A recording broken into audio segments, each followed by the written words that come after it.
Hello, hello. So glad that you guys are here with me.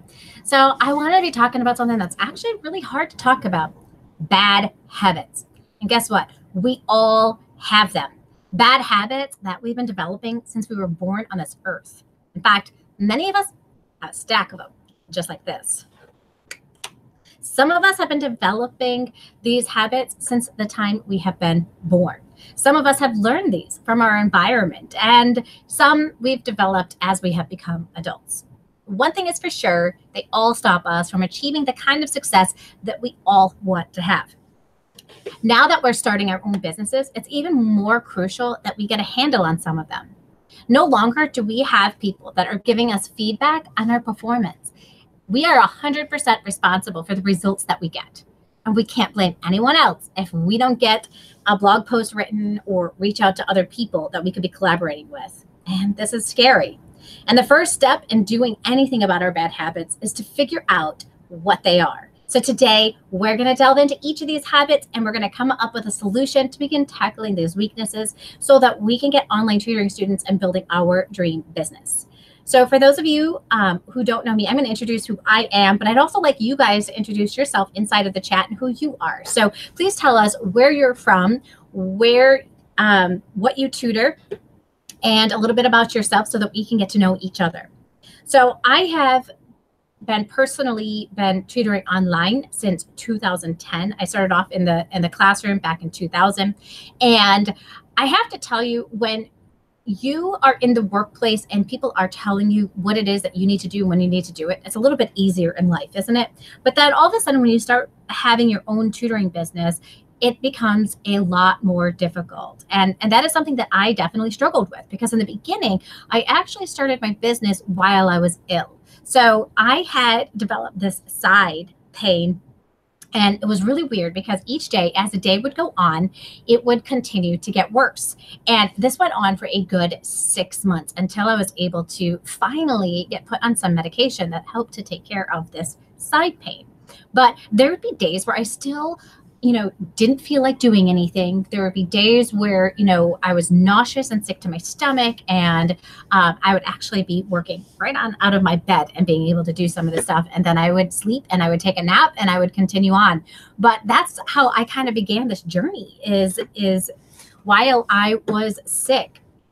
And so, I want you to know that whatever your situation is, that you definitely can get a good handle on these time management habits. That is for sure. So we're going to take a look and see who has joined us so far. We got anybody on in here? And be able to continue to guide you guys. So I'm glad that you guys are here. I've actually developed 3 separate categories for these habits. And the categories are bad habits that lead us to procrastinate. Another one is organization. And the last one is perfectionism. These are the 3 that really get in the way of us being able to complete the things that we want to do. Hey, Phil, I'd love to be able to welcome you. I'm so glad that you are here. Woo-hoo. And Phil is a PhD candidate in statistics and research. So thanks for joining us today. And we've got Jean in the house. Oh, yeah. And Jean is now getting people that are requesting her services because of all of the work that she has done. So congratulations, Jean. This is really exciting stuff. Nothing makes me more happy in life than to be able to see you guys getting these kinds of results, which is awesome. And we've got Suzanne in the house, and she's excited to learn more about time management. Suzanne tutors academic writing. And she's also been just like killing it and being able to continue to get new leads each week that she's able to talk to and begin to get started with in her tutoring. So fantastic job. I'm so proud of all of you guys and the work that you guys are doing. Now, this first section is all about the different ways that we procrastinate. And I'm going to tell you, I have fallen prey definitely to this one. This one is telling everyone about your goals instead of taking action on your goals. This is definitely one of those habits that none of us want to get stuck in, but sometimes we find ourselves there. And in the beginning, that's exactly where I was. I was telling people about this great business that I was going to be starting up with online tutoring. And then I had somebody come on up to me and they asked me this question. So what are you doing to market it?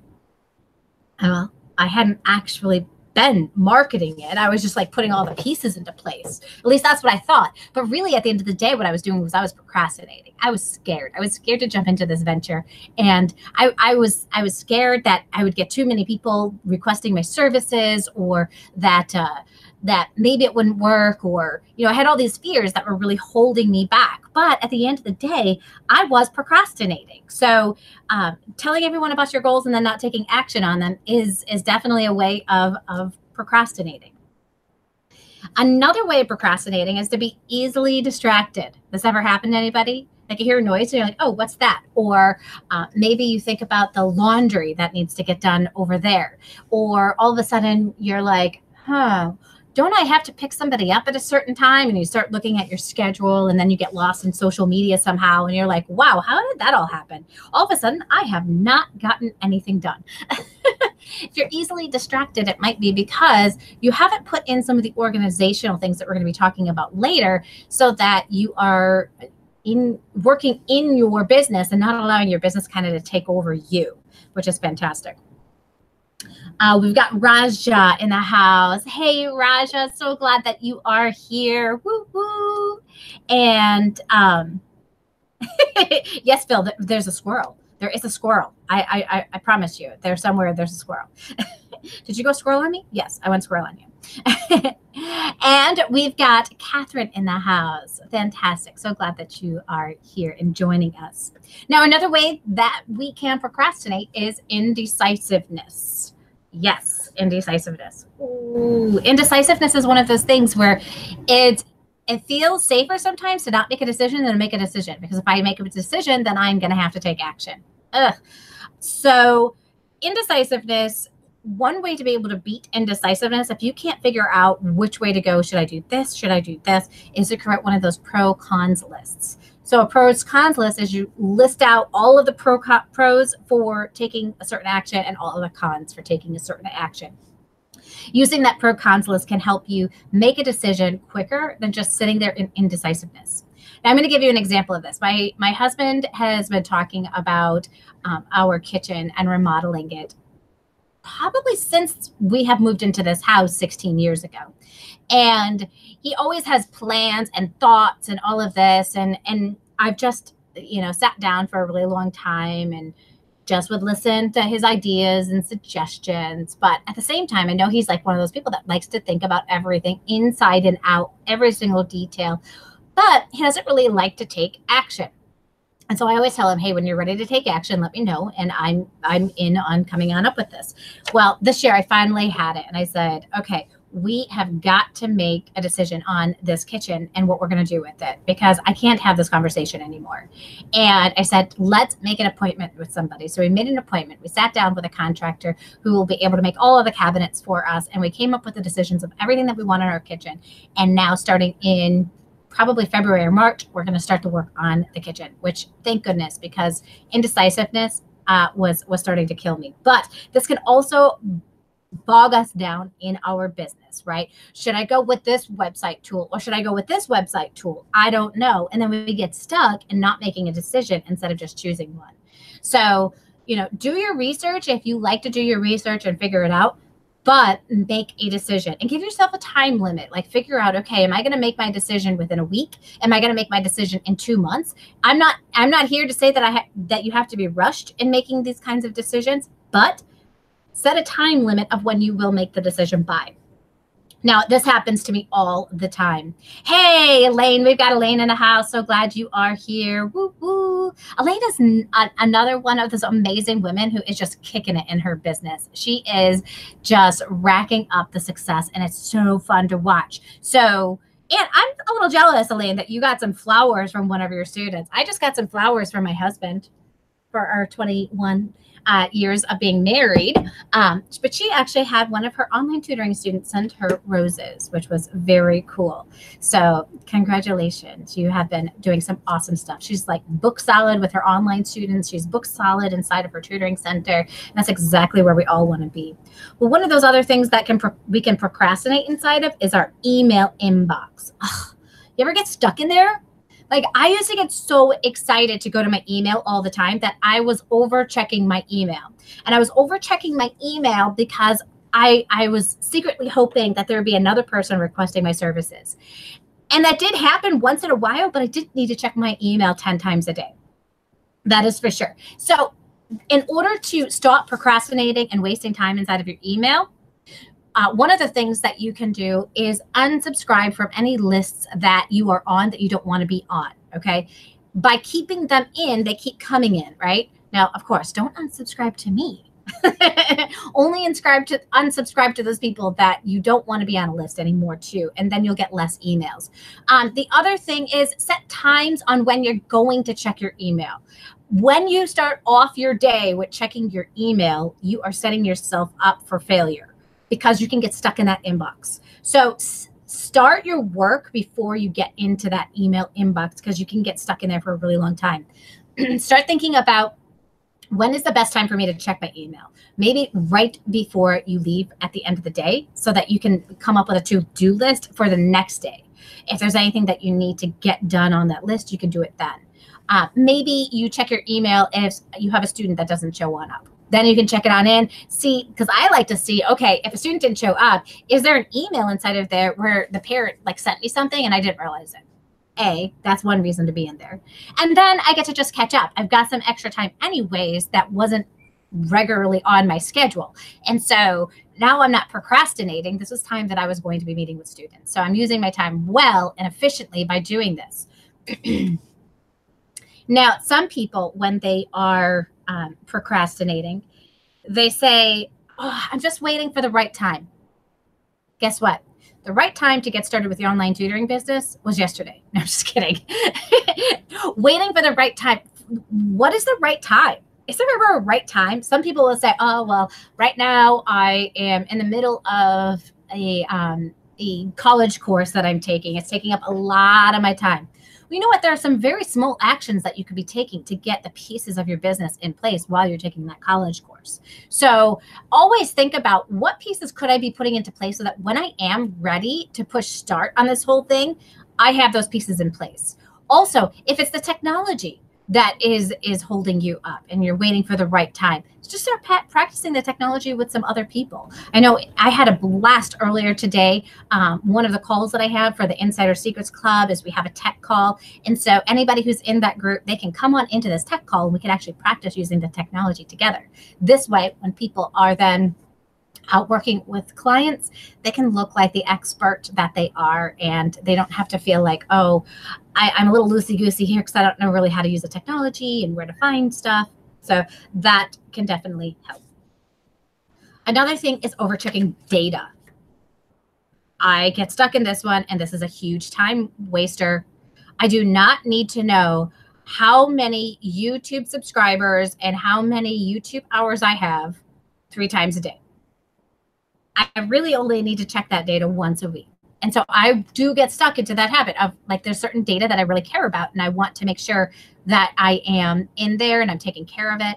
And but over checking it is definitely procrastinating, right? I'm procrastinating from getting the things done that it is that I want to get done. All right, now you're going to get mad at me on this next one.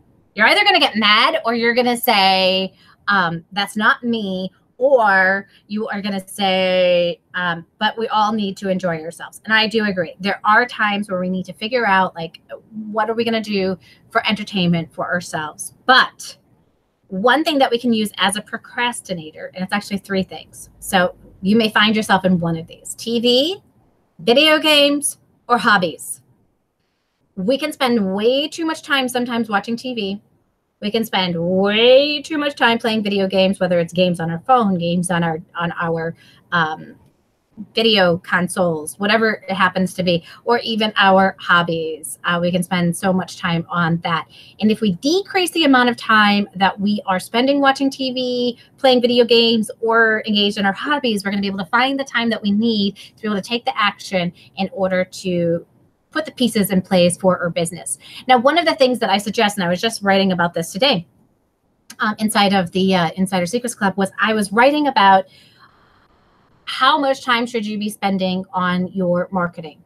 So if you end up having, let's say you want 10 students, then 10 of those hours this week, you should be spending on marketing.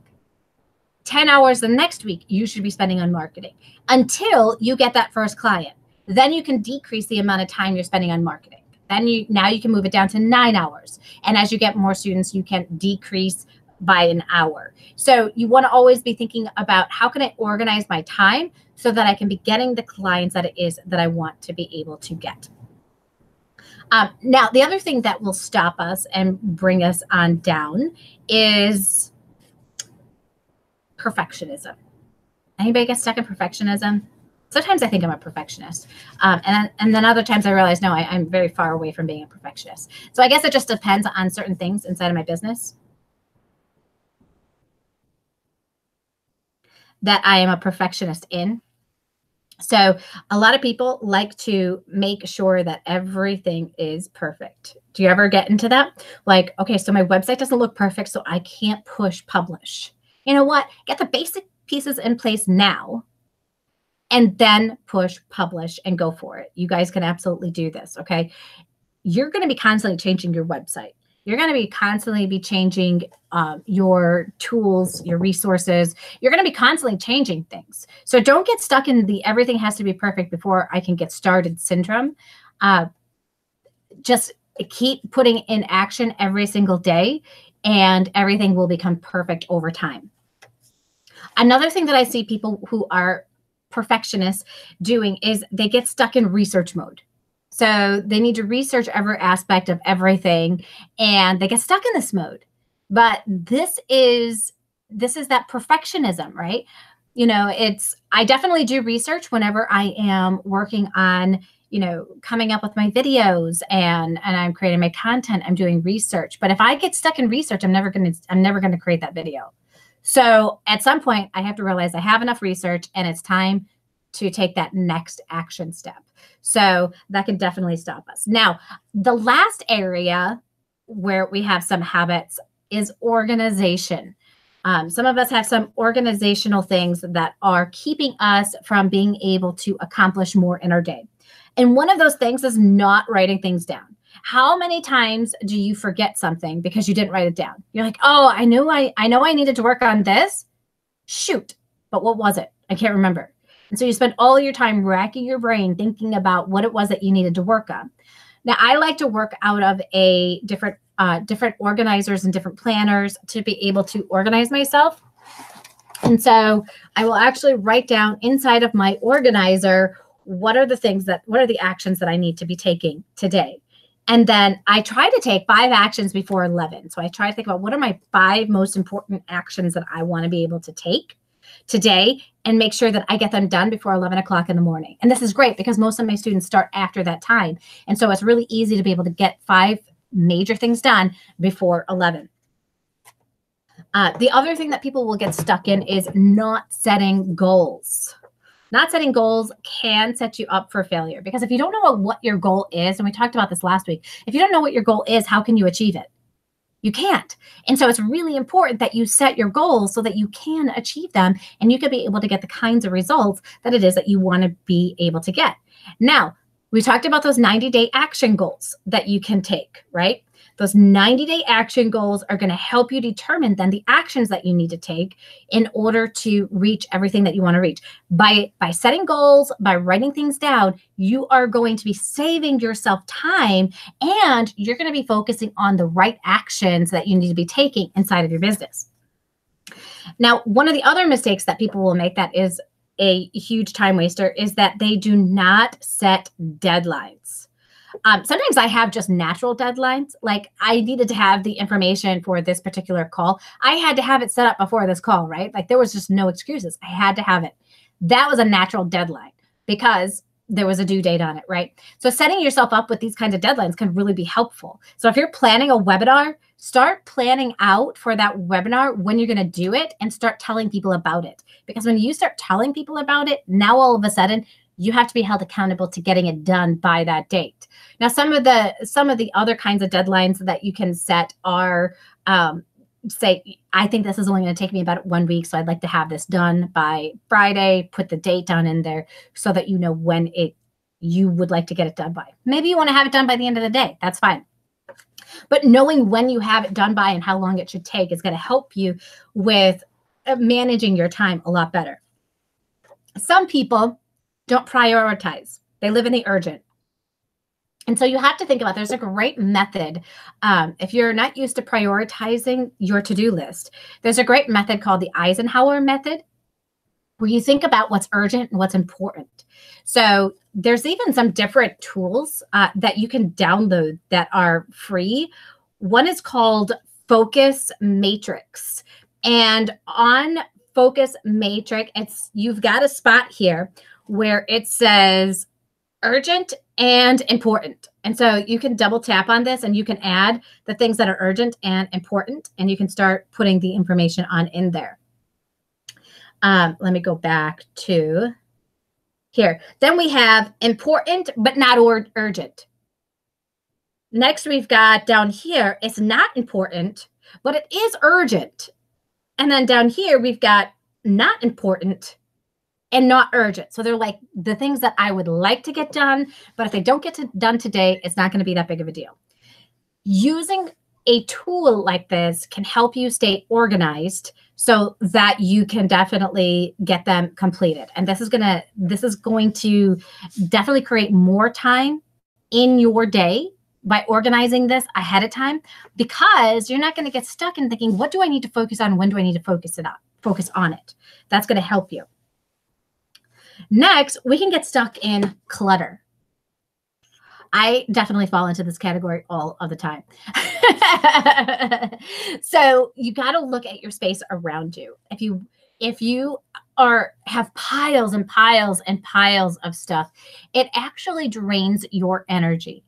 So you want to be able to think about keeping your workspace as clean as possible. So at the end of the day, maybe that's part of your to-do list is just to put stuff away at the end of the day so that when you start your next day, everything is fresh and feels good when you get stuck.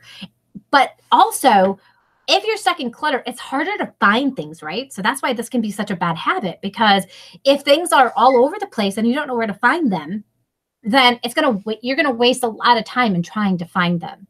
Now, you may be one of those people that is a completely organized clutter person. Cool. You're still going to experience a lack of energy due to having the clutter. I promise you, if you clear the clutter, you will clear your space, you will clear your mind, and all of a sudden you're going to be able to accomplish more in less time because of it. So think about where in your office space where you do your work, you can clear the clutter so that you can be organized and not be wasting time. And then the last habit that can really take away from our time management skills is not automating recurring tasks. And you would be amazed at how much time you can waste in certain little actions, like your inbox, your sending people a freebie. If you have an automated list or an automated system that sends people the freebie when they ask for it, you are going to be able to save a lot of time. Also think about, now PayPal has a new feature for recurring invoices. So instead of writing an invoice every single week or every single month for your clients, you can now set that up to automatically recur so that you don't have to send it every single week. That is awesome. I personally have set up inside of my business the ability to automate all of the payment as well. I used to sit down in my office and I would, every single Sunday, I would send out invoices to my clients for them to pay. And then the next Sunday I would check and see who paid, who didn't pay. And then I would send reminders to those that didn't pay. But at the end of the day, making it all automatic, whether it's automatic from invoices or automatic payments that are just set up to reoccur every single month or every single week, makes your life so much easier. Now, the only thing I have to check at the end of the month is just make sure that all of the payments went through. We're good to go. That has saved me a lot of time. That saved me 2 to 3 hours every single week. And that is a huge time saver. So think about what you can automate inside of your business to make it easier.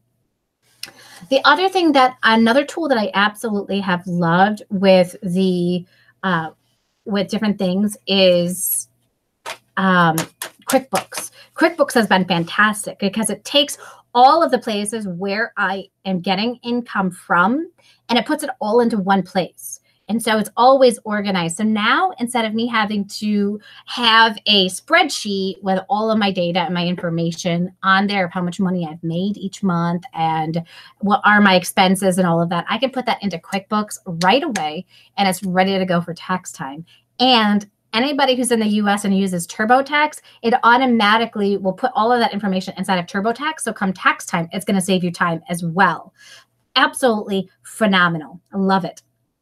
Now, Elaine said she said this is absolutely correct with recurring tasks. She said she recently set up recurring invoices and PayPal and so much time is saved. Well done. It really does. It saves so much time when you can think about, okay, what are some of these things that I can automate and save time on? So those are the big 15 habits, you guys, that could be stealing some of your precious moments that you could be using on your business. Now, I have a free download for you guys. If you check out the link inside of right below the video, if you go to the description, inside of the link, I have a free report. It's called The 7 Steps of Multiplying Time and Profit Without Burning Out in Your Online Tutoring Business. Click that, download that. It's yours for free. If you are interested in really taking control of your time, I am creating a 21-day time management challenge. So it's a well thought out challenge to help people put them into action.